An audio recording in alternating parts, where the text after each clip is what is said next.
Natira Brahmachari Jaya Radha Madhava Kunja Bihari Jaya Radha Madhava Kunja Bihari Gopi Jana Balaba Girivare Hari Jaya Gopi Jana Balaba Girivare Hari Yashodanandana Vajajana Ranjana Yashodanandana Vajajana Ranjana Yamuna Tira Vanachari Yamuna Tira Vanachari Hare Krishna Hare Krishna Krishna Krishna Hare Hare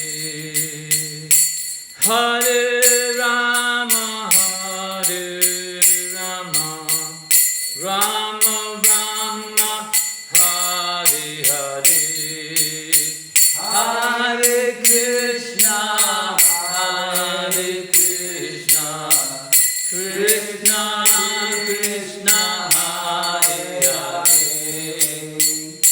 Hare Rama Hare Rama Rama Rama Hare Hare Hare Krishna Krishna Krishna Hare Hare Hare Rama Rama Rama Hare Hare Hare Krishna Krishna Krishna Hare Hare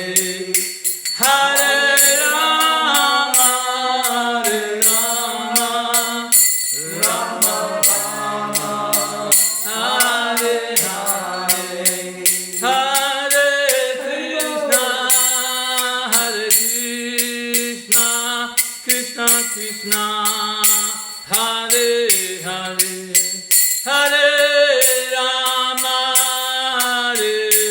Rama Rama Rama Hare Hare Hare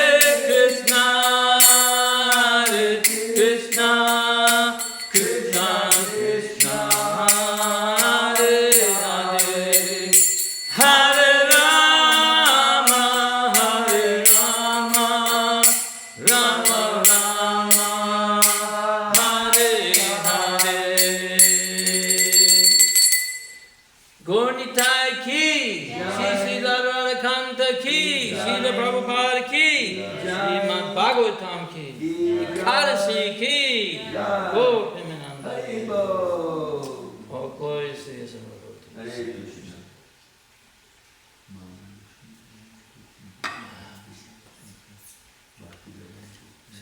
So we're going to continue with the third canto, and it's the second chapter, yes.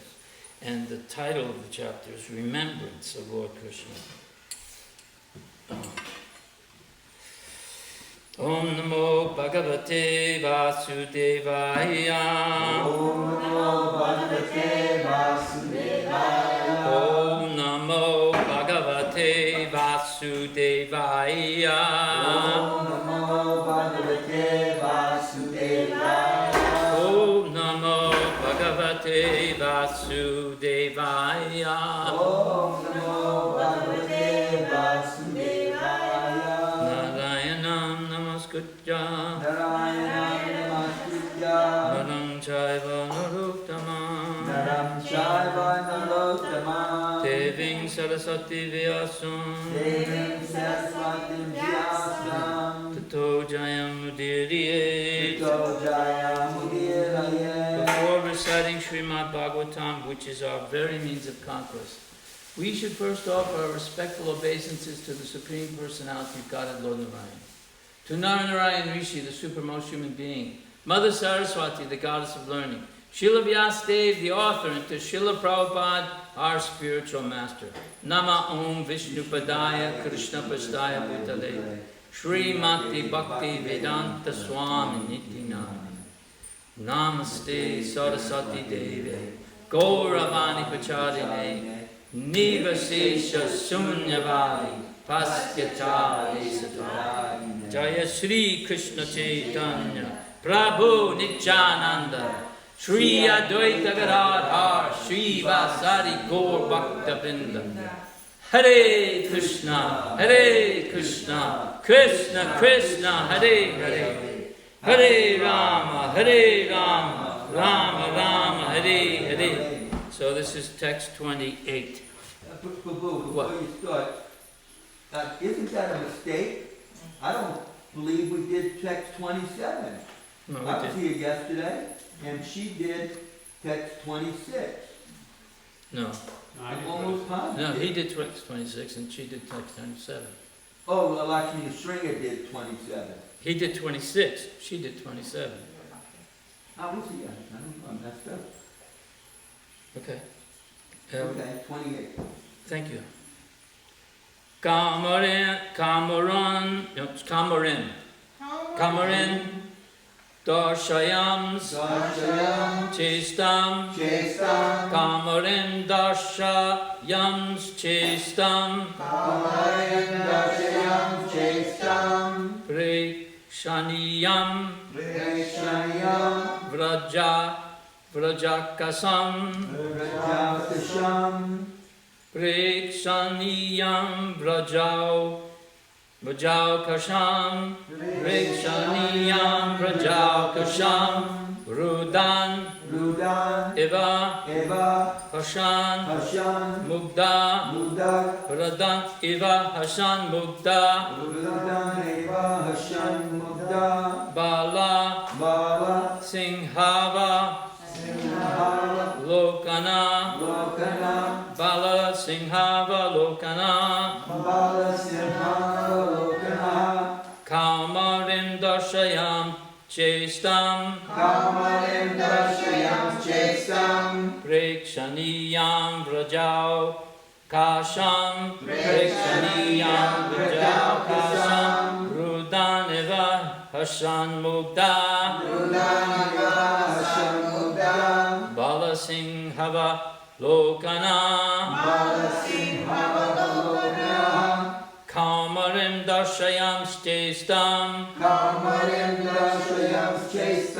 Prekshaniyam, Vrajau, Kasham, Rudaneva, Hassan Mugda, Bala Singhava, Lokana, Kamarim Darshayam, Chestam, Prekshaniyam, Vrajau, Kasham, Rudaneva, Hassan Mugda, Bala Singhava, Lokana. Someone else? Kamarim Dashayam Chestam, Pekshaniyam Vajakasham, Nudan Eva Hashan Magda, Balasimha Balokanaha,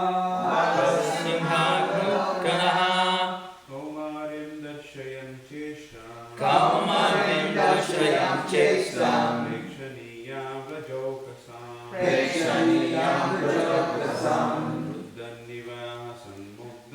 Rudaneva Hassan Mugda, Bala Simha Balokana, Kamarim Darsham Chestam, Prekshaniyam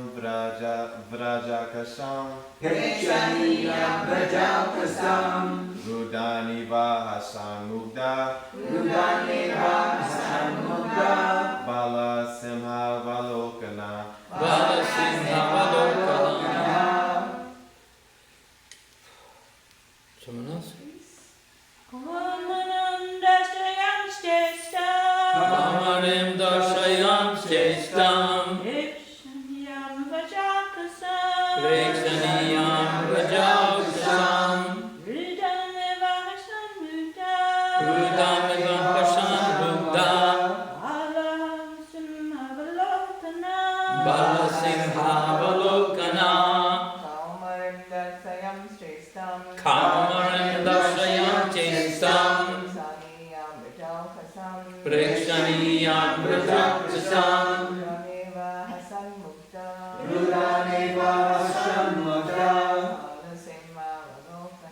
Balasimha Valokana Kamarim Darshayam Chestam Prekshaniyam Rajaukasam Prekshaniyam rajaksam Rudaneva Hasan Mugda Rudaneva Hasan Mugda Balasimhavalokana Balasimhavalokana Kamarim Darshayam Chestam Prekshaniyam rajaksam Rudaneva Hasan Mugda Balasimhavalokana. Okay, so the word for word is Kamarim, Kamarim just suitable to childhood. just suitable to childhood. Darshayan, Darshayan while showing. while showing Chestam, Chestam activities. activities. Prekshaniyam, Prekshaniyam worthy to be seen. Worthy to be seen. Raja Okasham, Rajokasham by the inhabitants of the land of Vrindavan. by the inhabitants of the land of Vrindavan. Rudan, Rudan crying. crying. Eva, Eva just like. Just like Hashan, Hashan laughing. laughing Mugda, Mugda struck with wonder. struck with wonder. Bala Singha, Balasimha lion cub. Lion cub Avalokana, Avalokana looking like that. looking like that. So the translation is, when the Lord displayed his activities just suitable for childhood, he was visible only to the residents of Vrindavan. Sometimes he would cry and sometimes laugh, just like a child. And while so doing, he would appear like a lion cub. Please repeat. When the Lord displayed his activities, when the Lord displayed his activities, just suitable for childhood, is suitable for childhood. he was visible only to the residents of Vrindavan. He was visible only to the residents of Vrindavan. Sometimes he would cry Sometimes he would cry, and sometimes laugh, and sometimes laugh, just like a child. just like a child. Well, so doing, While so he doing, would appear like a lion cub. he would appear like a lion cub. So the purport by His Divine Grace, A.C. Bhaktivedanta Swami, Srila Prabhupada. Ah, So, if anyone wants to enjoy the childhood pastimes of the Lord, then he has to follow in the footsteps of the residents of Braja, like Nanda, Upananda, and other parental inhabitants. A child may insist on having something and cry like anything to get it, disturbing the whole neighborhood. And then immediately after achieving the desired thing, he laughs. Such crying and laughing is enjoyable to the parents and elderly members of the family. So the Lord would simultaneously cry and laugh, and in this way merge his devotee parents in the humor of transcendental pleasure. These incidents are enjoyable only by the residents of Braja, like Nanda Maharaj, and not by the impersonalist worshippers of Brahman or Paramatma. Sometimes when attacked in the forest by the demons, Krishna would appear struck with wonder, but he looked on them like the cub of a lion and killed them. His childhood companions would also be struck with wonder, and when they came back home, they would narrate the story to their parents, and everyone would appreciate the qualities of of their Krishna. Child Krishna did not belong only to his parents, Nanda and Jasoda. He was the son of all the elderly inhabitants of Vrindavan and the friend of all contemporary boys and girls. Everyone loved Krishna. He was the life and soul of everyone, including the animals, the cows, and the calves. Om Gyantimirandasya Gyananjana Salakaya Chaksur Umilitam Jaina Tasmai Shri Gurave Namaha. So the title is Remembering Lord Krishna, and that's one of the 9 processes of Bhakti Yoga, and it helps us to control the mind by hearing the pastimes of the Lord. So, and if we don't learn how to control our mind, Prabhupada said once that you can conquer the entire world, but if you don't learn how to control your mind, you'll never be happy. For example, Bali Maharaj, he had conquered the entire universe. And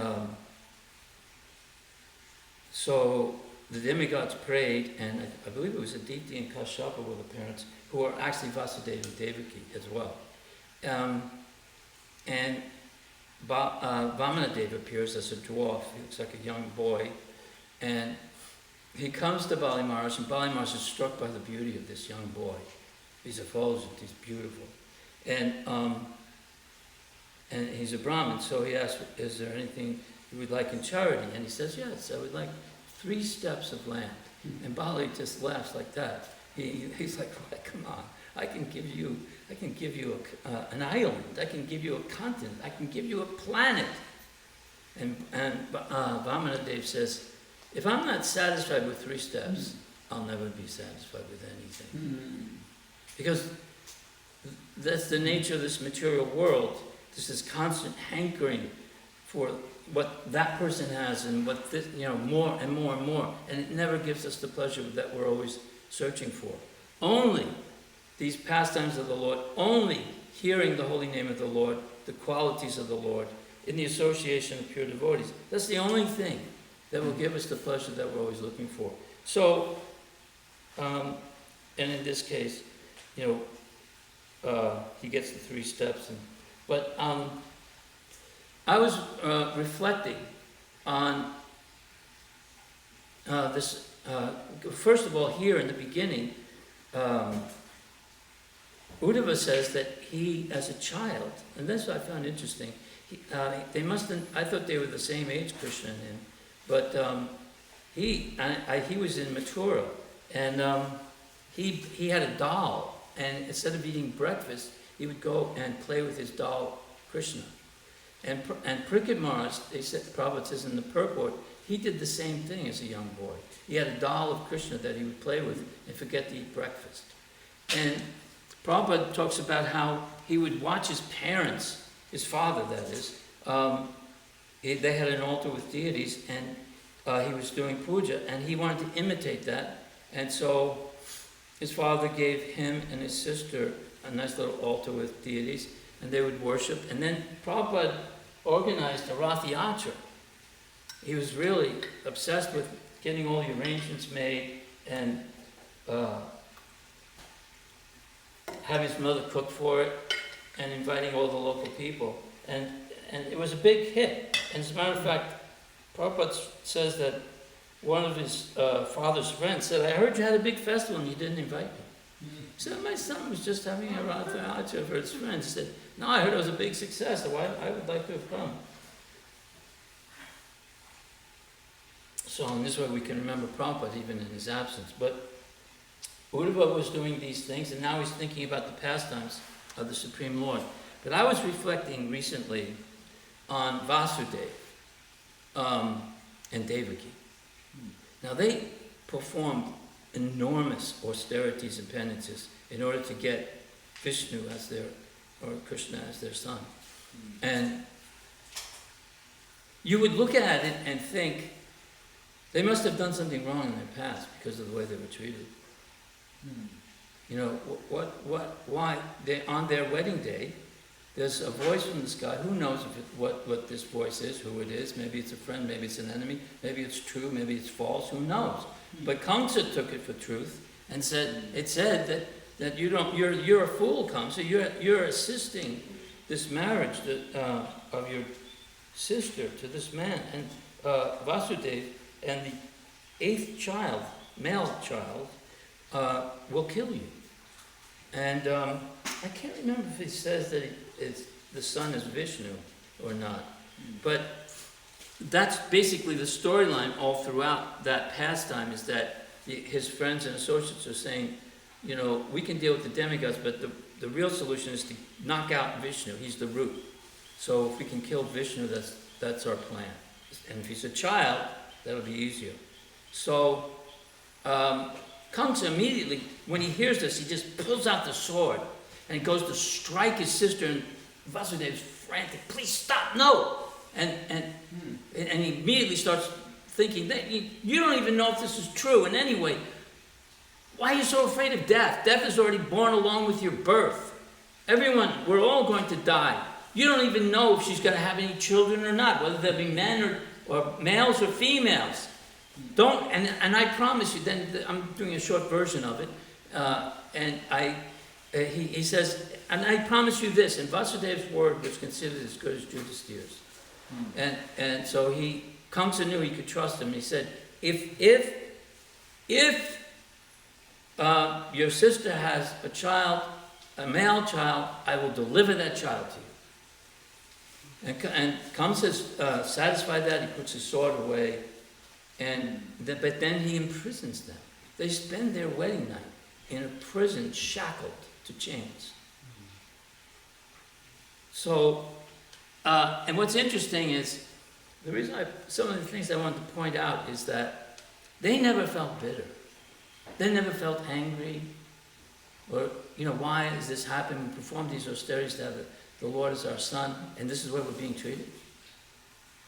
And after the first, we know the story that after the first child is born, Vasudeva delivers, and Kamsa says, it's not this child, it's the 8th child, so go ahead, bring him, you can have this child. But then his friends say, Kamsa had some qualities, but he had bad association. And Prabhupada talks about that bad association is a key factor in spiritual life, as well as good association. So his friends say, no, you don't know if it's maybe the 8th is the first, you don't know how this is going to work. We're dealing with Vishnu here. So he goes in, and he doesn't just quietly, he smashes the baby onto a rock, a slab, stone. It must have been a very gory scene. And they have to live in there. And this happens consecutively, 1 year after the next. So finally, Krishna does appear in a four-armed form and dazzling, flashing his effulgence around the room. And then they offer their prayers, and then they please, we're concerned about Kamsa, we're concerned for your safety, please just take the form of the baby. Let me transfer you to my Nanda Maharaj and Vasudeva were stepbrothers or half-brothers. Surasena, they had a common father, Surasena. Surasena had a Vaishya, a wife from the Vaishya community, and he conceived Nanda. And Vasudeva was conceived with his queen, and I don't remember her name. So he's out, and then he decides to take the baby Krishna. He takes the form as a baby, right there, and then all the locks, everything is unlocked. The shackles, the doors are unlocked. All the guards are asleep, and then because of the brilliant effulgence of the Lord, he can light the way, and then Anantasesha guides them, and he floats across the Jamuna. It's a big storm that night. He switches babies, and he puts Krishna there and takes the daughter. He didn't realize that they were twins. There was a female, and actually Krishna was born there. Krishna always is in Gokula or Goloka. This was Vishnu. So then immediately when he takes his son, who he thinks is Krishna or Vishnu, they merge together as one. And now he takes this Krishna's sister and brings her back. So as soon as they get back, all of a sudden, the cry of the baby, and then everything is locked again, and all the guards wake up and they'll yell and scream, "There's a child! There's a child!" Mm-hmm. And comes smashing through the door, because this is the one, he's thinking. And he grabs the baby, but it's a female. And David says, "No, it's a woman, it's a female.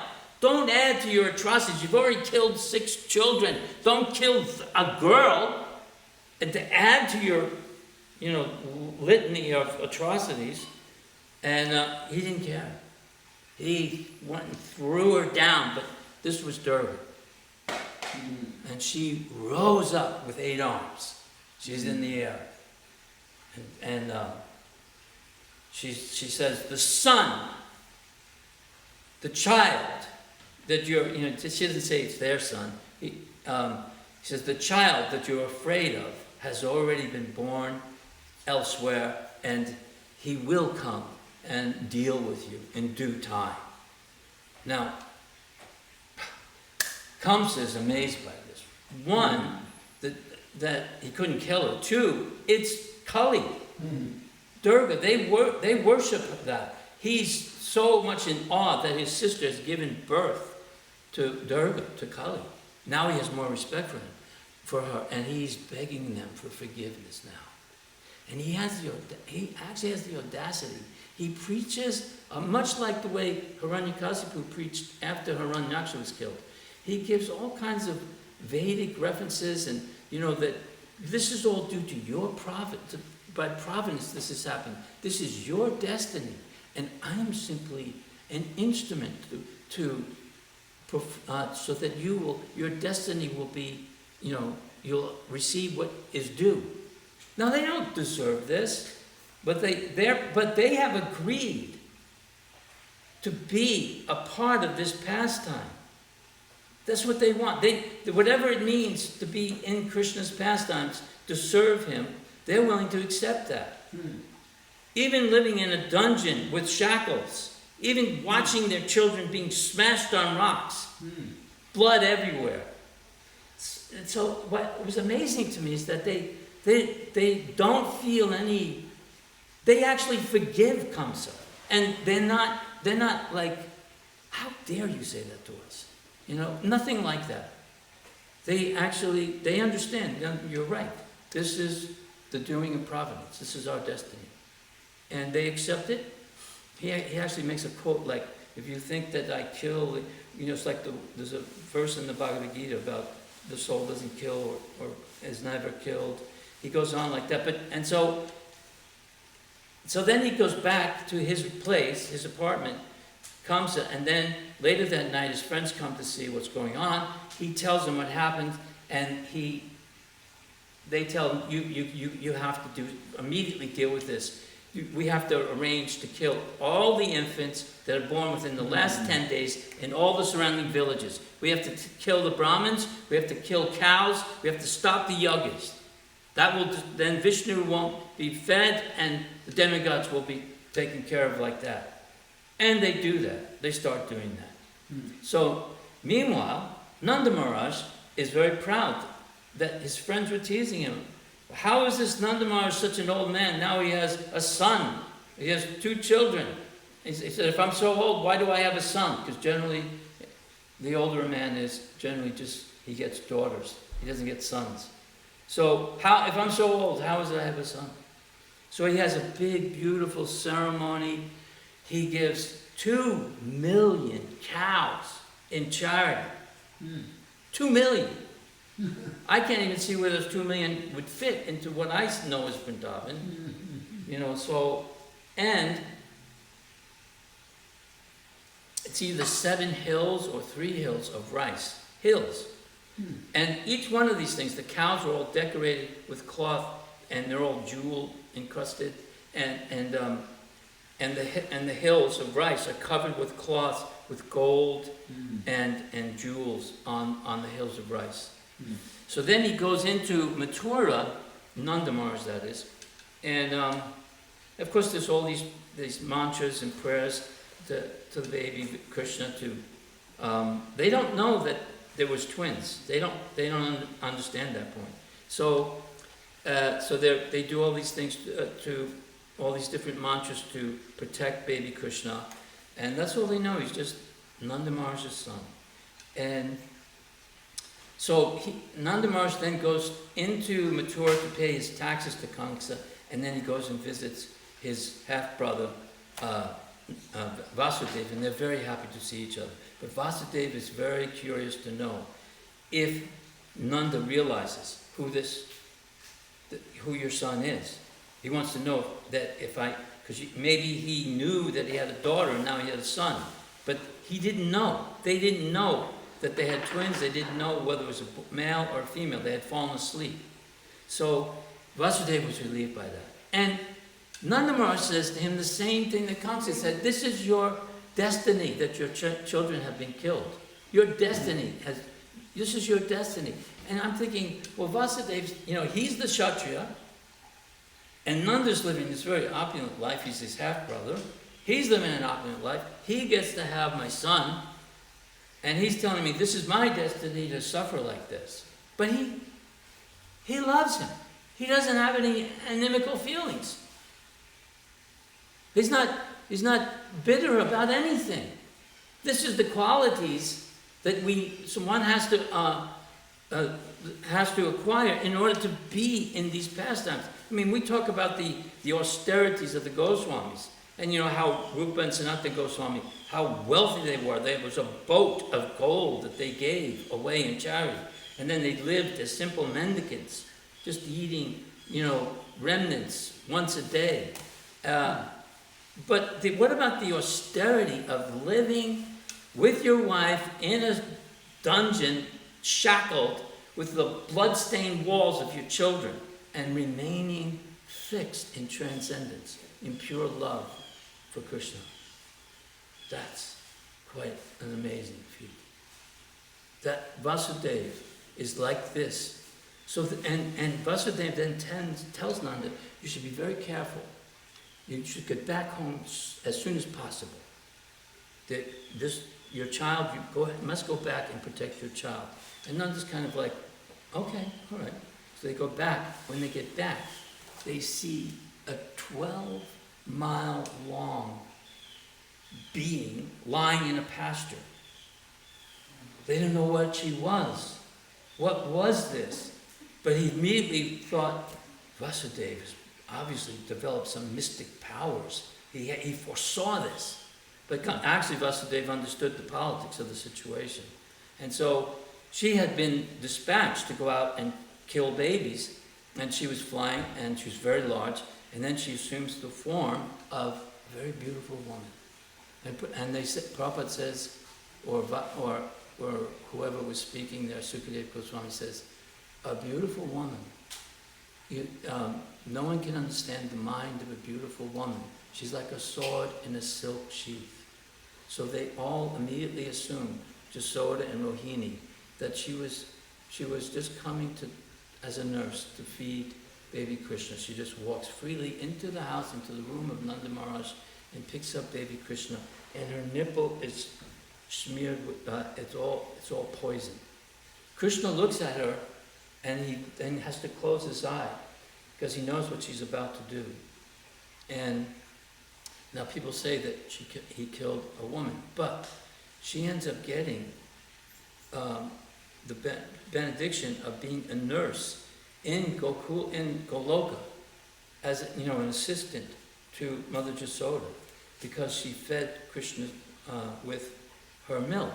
So, but anyway, what Krishna does, he sucks out the milk and the poison, but with his hands, he squeezes the nipple so hard that everything, she's like, get off me, child, get off me! She starts screaming, and then she starts to come out of the beautiful body into a big, huge rock. She gets up and runs through the village, and then crashes down in the pasture, knocking down trees for 12 miles.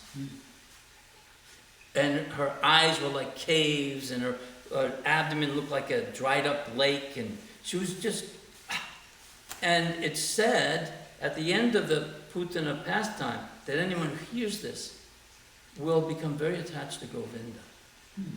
Also, Bhaktivinoda Thakur, he says that these different pastimes of Krishna, killing these demons in his childhood pastimes, they cleanse one. If one regularly listens to them with faith and devotion, it can cleanse your heart. And this particular one is, I think I have it here somewhere. I thought I would, let me see. That you, sometimes people think, and there are certain gurus that actually tell you this, that you can do bhakti and have sense gratification. That's an impurity that will, it's like, chanting for material benefits, or thinking it's a karmakanda activity. I mean, there was that Rajneesh, he wasn't actually preaching bhakti, but he was telling everybody, have as much sense gratification as possible, and then you'll be able to meditate properly. So they misuse, or there are a lot of sahajas that misuse the Krishna or Krishna's pastimes with the gopis. So they think that they can be bhaktas and still have sense gratification. So if you hear this pastime, that anartha will be cleansed from your heart. And we all want these things cleansed. The next one that he does is a little bit later. They're going to perform every, like the first 3 months, there's a ceremony for the child, the newly born child. So she puts Krishna down on a cradle underneath a cart. And so she goes off, and then Krishna just touches it with his foot, the bottom of the cart, and it crashes. There's a huge sound. And she comes running over and says, how is this possible? How did you, and the coward boy saw. He said, look, Krishna did it with his foot. He's a 3-month-old baby. How is that possible? In the cart, there was a demon. What was his name? What? Yeah, he was a ghost. He was embedded in the cart, and he was driven down into the earth. And then, and that one, I got it here. I got to make sure. If you once you become, you develop some knowledge in the Vedas and in the scriptures, and you make some advancement, you may become lazy and waste time. So it helps cleanse you of laziness, or thinking that I'm okay, I've reached the plateau here. I can, again, sort of like a type of sense gratification, Because you don't want to engage in pajalpa. Prabhupada used the example that a cup or a container that's filled up with water or milk, if it's completely filled, there's no room for anything else. If there's a little space in there, you can put some ink or some poison in it, and the whole thing is ruined. So our minds have to be completely filled all the time with Krishna. Krishna, Krishna, Krishna, Krishna.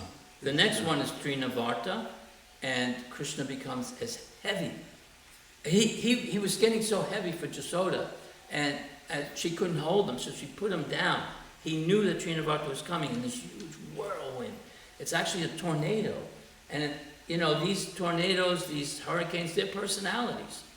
And this tornado was Trinavarta, and he comes and picks up Krishna and puts him on his shoulder, and Krishna grabs him by his throat, his neck, and now he's getting heavier and heavier. It's the entire weight of the universe. And he can't get him off of him. And this one, if we listen to this one, we talk about this one, we think about this one, we will be free of fault finding. Free of what? Fault finding. Oh, wow. Another one then is what we do with this Damodar. Those two boys, Nalakuvera and Manigriva, they were intoxicated because their fathers, well, they were sons of a Kuvera, and they became intoxicated with the wealth, and so when their guru came by and they were bathing with these two women, they didn't even cover themselves. The women immediately realized this was improper. So it was a benediction curse. Narada Muni cursed them to take birth for 100 celestial years as Arjuna trees, and that they would be liberated by Krishna because they would be born right outside. And then we know the story that Jasoda, she binds Krishna because he's like in the purport saying he's crying, he's doing this, misbehaving. So she binds him to a mortar, and then he crawls, and then the mortar gets stuck between the two trees, and he's just an infant. He just crawls through, and boom, they come crashing down. She comes running. How's that? These huge trees. And out of it come these two celestial beings. And they immediately are aware of their mistake, that they become too proud and too attached to their wealth, and they misused their position, and therefore they wanted to pledge or vow that we'll use our legs to go to the temple, sort of like Ambarish Maharaj. We'll use our mouth only to speak the glories of the Lord. We'll use our ears only to hear, our mind to think of Krishna. We will only use this form of life to please the Lord and engage in His service. We've learned our lesson. So these are, this is the benefits of these pastimes. Besides being really, beautiful stories and amazing stories, and the cowherd boys were amazed by them. They'd come running back home and tell their parents, "Oh, you should see what Krishna did." Most of the time, the mothers and fathers wouldn't believe them. But after a while, they started to get, like, he's not ordinary. But still, they don't really know that he's Krishna. And all this time, Vasudeva and Devaki, they're just happy that he's safe. So I just was meditating on some of these points that, I've never really thought about Vasudeva and Devaki, that what that would be like to be in that situation. They are incredible personalities. To be able to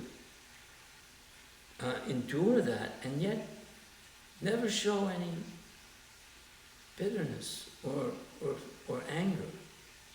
They were self-satisfied. You have a question? Comment? Mm-hmm. Okay. Is now all right, Tom? Yeah, sure, it's fine. When you were talking about Vasudeva speaking with Nanda Maharaj, that was after Durga had appeared. Right. And due to that event, he released him from the prison. Yeah. And so Nanda Maharaj was able to meet him and talk to him. Right. But then, short time, again, it was a short release, just a little while after release, he's going to be locked up again for the next, 12 years until Krishna comes and frees him. I thought it was 12 too, but I read in the 10th canto, it said 11, but 12 or 11. 11, I think I just read 11. But what else, though, I found interesting is Nanda Maharaj knew what had happened. He refers to, and you lost your 6 sons, and your daughter, she was smashed against the rock, but then she rose up and went to heaven. But this is all due to providence. And Vasudeva is perfectly fine. Yes, that's true. And he's just glad that Nanda doesn't know the secret. See, there's layers of who knows what. It's very interesting how Krishna's, it's Yoga Maya. It's all Yoga Maya. She's working the whole thing. And that's all he cares about. He's not like thinking, well, I'm your older brother and I'm the Kshatriya and you're the Vaishya. The caste game that they play in India.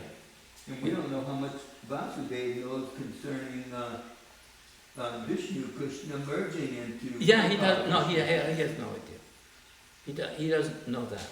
Well, maybe, I don't know how quick he merged, you know? It was immediate. I mean, yeah, but all he knew about was the daughter. He just was thinking that because what his fear was, from my understanding, is that he was afraid that they had seen that it was a daughter, and now they have a son. They were wondering why. And they did, and he realized immediately when he started talking to Nanda Maharaj that he had no idea that he had a daughter as well. Hmm. I don't think Vasudev remembered any of that details. So he was in a kind of a semi-trance. So he walked, guided by his Paramatma, and then he just walked and then he picked, as he was told. He picked a child, yeah. He didn't really realize that the river was giving way for him. No. He was just walking in trance. But he didn't know that there was two children there. He just saw one, as far as we know. That was it. I Yeah. don't remember that, sorry, I didn't remember that she had twins. I always thought it was in the Krishna book that she gave birth. Oh, in the to Krishna a book, girl. it doesn't Yeah. reveal that, it's another. Yeah, So David- after and- this, Vishnu Chakravarti Thakur's comment. Yeah,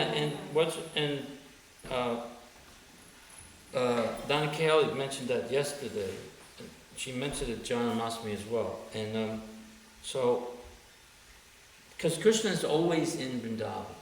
He never leaves Vrindavan. So Krishna was there. And so when Vishnu came, he just merged into Krishna.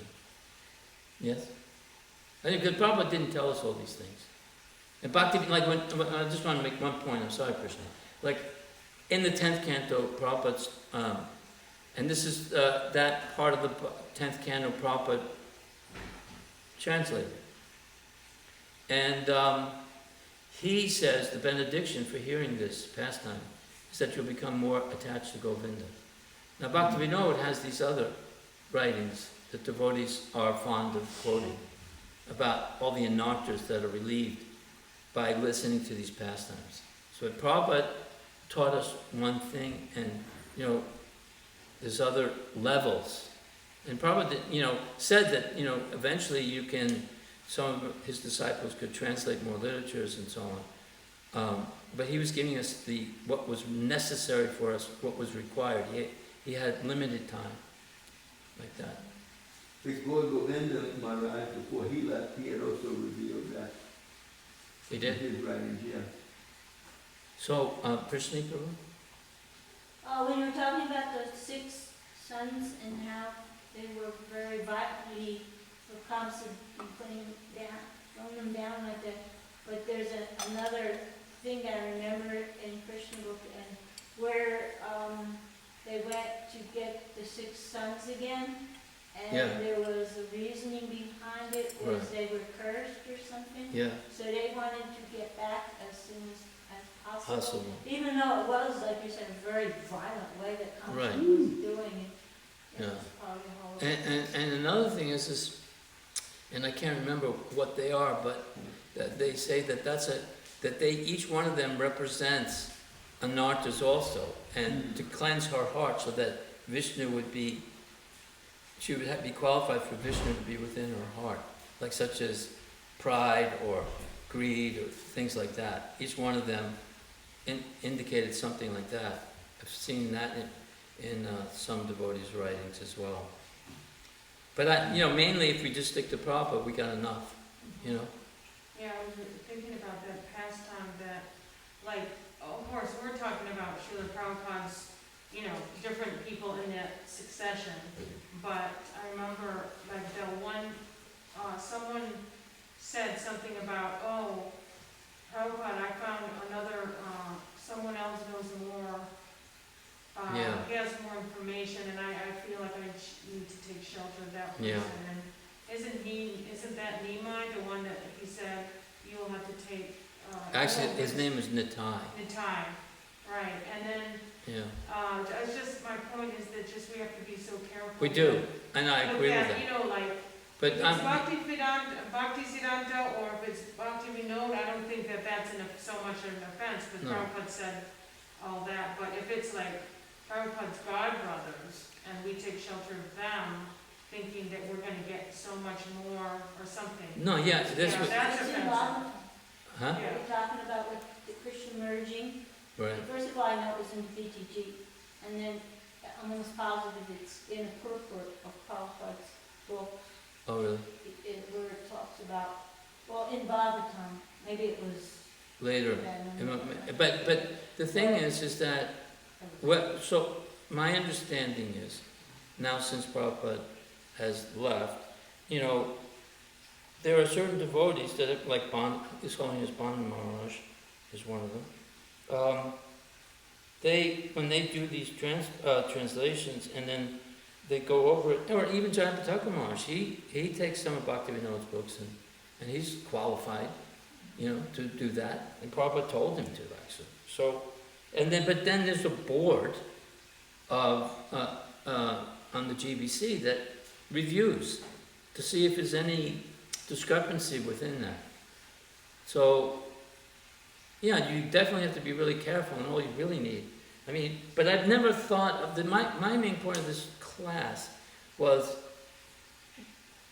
you know, first of all, the pastimes are wonderful, but it never dawned on me what Vasudeva and Devaki must have been, how I would have felt if I were them. I wouldn't have been able to tolerate it. I mentioned that once when Donna Philly was giving a class, that you don't hear much about them. I mean, it's all about. Yeah, I know, right. Growing up, and I was feeling that same way. Like, if I was a mother, I'd be like, you know, I'd be. I would be so depressed. Oh my God. Whatever, but I think she said something about.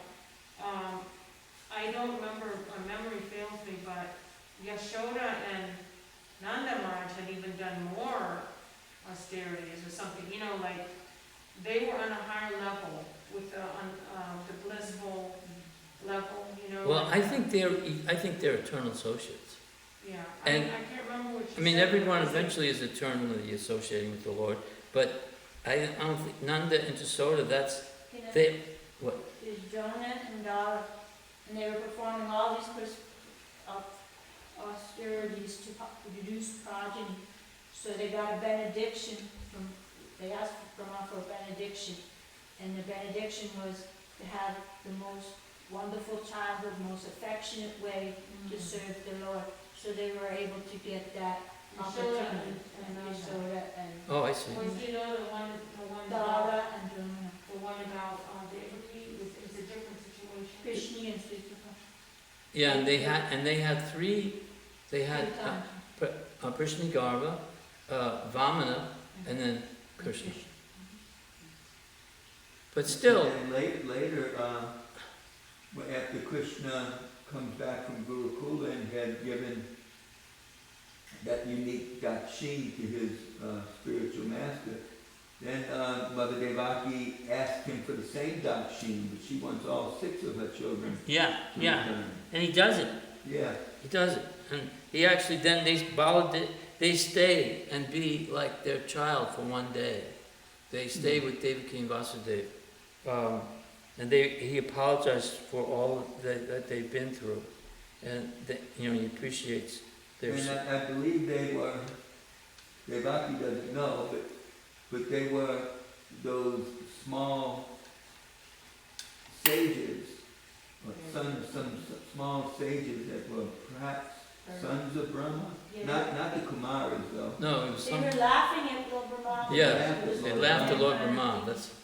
And they had to take the birth before that was they appeared as sons of Hiranyakashipu and were killed by Indra's thunderbolt weapon. Right. And then they had to take birth in the womb of Devaki with Kamsa killing them. So we got a lot to think about, other than what's going on. I mean, we have to be aware of what's happening in our surroundings, but, this is the key, is that we won't be,